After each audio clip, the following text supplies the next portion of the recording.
Hey, what's up everyone? Welcome back to the fish room. My name is Travis and welcome back to another video. So today we're going to be installing some additional flow here on the 300-gallon reef. Now before we get into the reef and I show you where I plan on putting these power heads and my overall thought process behind the placement, I want to show you what I'm going to be installing. So I have decided on the Jebao SLW-30s. Now the reason why I went with this is because I ended up getting two of them pretty cheap here on eBay, and yeah, worked out pretty good. So I have used these in the past on the frag tanks, which they were a little bit too powerful for the frag tanks, so I moved over to the MP10s. But outside of that, these should be pretty good for at least the back wall on the 300-gallon reef. So real quick, it is 13,000 liters per hour, which is about 300 or 3,400, something like that, gallons. So with that, that's going to add an additional 6,800 gallons per hour on the back wall. And then we have 4 MP40s, which you guys will see here in a second. So quick unboxing. I don't want to make it too long or too crazy. Power supply, the pump itself.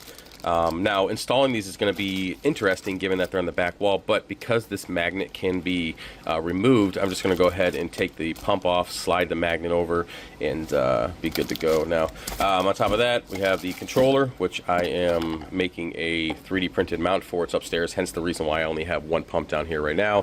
And then this is a magnet cover, which I haven't decided if I'm going to use or not. So it allows you to kind of angle the pump with that. So yeah, pretty easy installation. The pump is what is that? It's the AI something. So this is basically the knockoff version of the AI. I don't remember the name of it. I'll put it up somewhere. But it's basically just a knockoff of a more popular pump per Jebao's usual. So with that, let's go ahead and put on the filter and I'll show you guys the 300. Okay, so let's go ahead and briefly look at the current flow setup here on the 300, and then we'll move into the placement of these new pumps. So when it comes to flow, given that the tank has grown out so much and with corals being in the way, I have located all 4 of my MP40s on the back wall, one at the top and one at the bottom. Obviously the bottom one is going to help with that flow behind the rock structure, moving that detritus, mixing it up. And even though that the Lobo is blocking some of that, it's still getting a decent amount of flow back there. So yeah, this one used to be over here, but as you can see, it's not going to have any room. This green slimer is just going to get blasted, and there really isn't a lot of room. I was thinking about maybe putting it down here and blowing through the colonies, but I'm getting more bang for my buck being up over here and blowing over the top of the rock structure. Now, all 4 of these are on a mixture of modes. Like they have different surge modes, reef crests. There's like 5 different things going on throughout the day, and they're all doing basically the same thing. And yeah, so these work out pretty good. I have my 3D printed covers on there because they do like to suck in the fish, especially the smaller guys. And I have to change those out every, I don't know, few months, depending on kind of what I get in there. So, yep, that's the left side. Let's go take a brief look at the right side here. Again, we're at the bottom. Okay, snail's hitching a ride right now. And then the same concept, blowing flow down back behind there, moving up the detritus.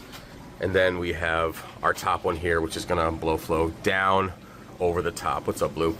So my plan is I wanna take these new power heads, and since we have our overflows here, I want to locate one here and then one here. Now the reason for that is there's a lot of colonies kind of mixed in between, right? But the issue is I'm not getting a lot of flow down in the front, so and you can see that I'm getting some dead spots here for detritus and all that, and obviously polyp extension and polyp movement isn't the best down here because I'm not getting that forward flow, or at least not as much as I want. So going to go ahead and put them on more of a reef crest type of variation flow and have that flow coming forward, and it's going to hit the front glass and hopefully spiral. So we're looking at flows going to come down, hit and spiral down, and just kind of keep doing that loop as these 4 do their stuff for the side. So hopefully they'll mix up the flow enough to the point that every coral in the front is at least getting some good movement and polyp extension. So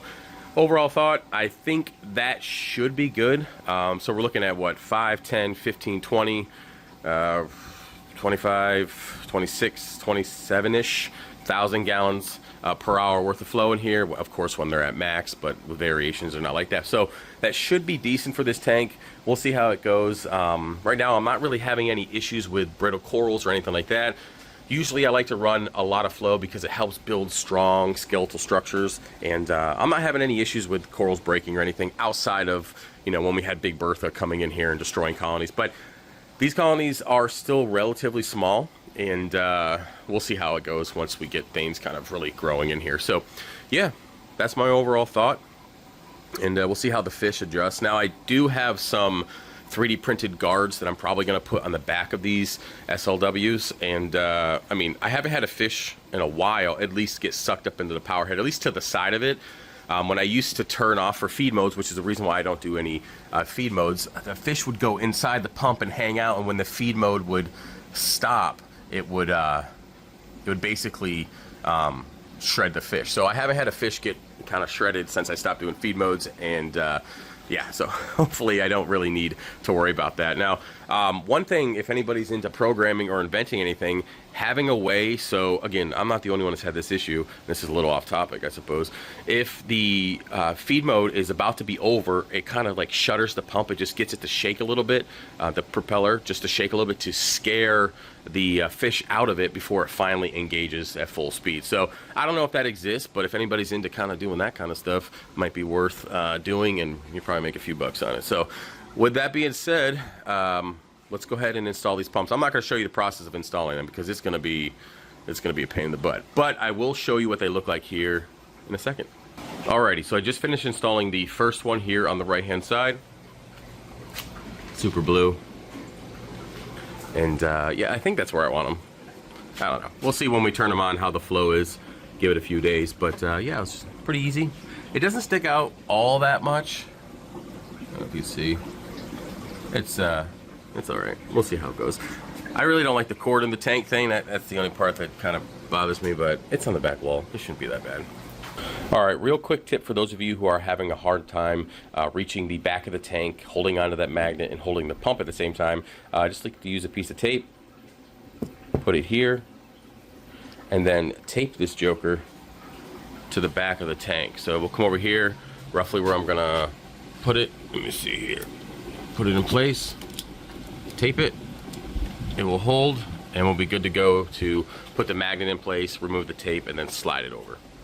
Hey guys, what's up? So I just finished installing and plugging them in. Currently they're both running at 100% on else mode. Now I did try the continuous high, but I think they're a little too close to the surface. They were kind of pulling water, as well as the forward flow was too much for the front of the tank. It was actually splashing some of the water out onto the floor. So 100% that high is not really an option for me. So this 100% else mode, which if you're not familiar with, is basically Jebao's version of like Reef Crest or something of that sort. It's a variation of flow and different things like that. So I like where they are. I did install some like clips to hold the cord, but and you can see the flow from that's pretty darn good. So far happy with them. Now how will they hold up long term? Who knows? But I do notice obviously there's going to be detritus getting kicked up with the new flow. That's pretty normal.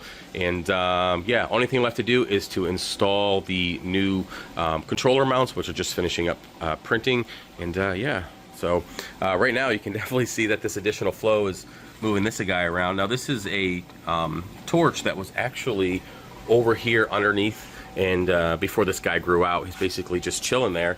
And then eventually grew out. He wasn't getting any flow or light, so relocating him over here, and it's going to take a little while, especially to adjust to the new lighting and all that new flow. But outside of that, pretty happy with it so far.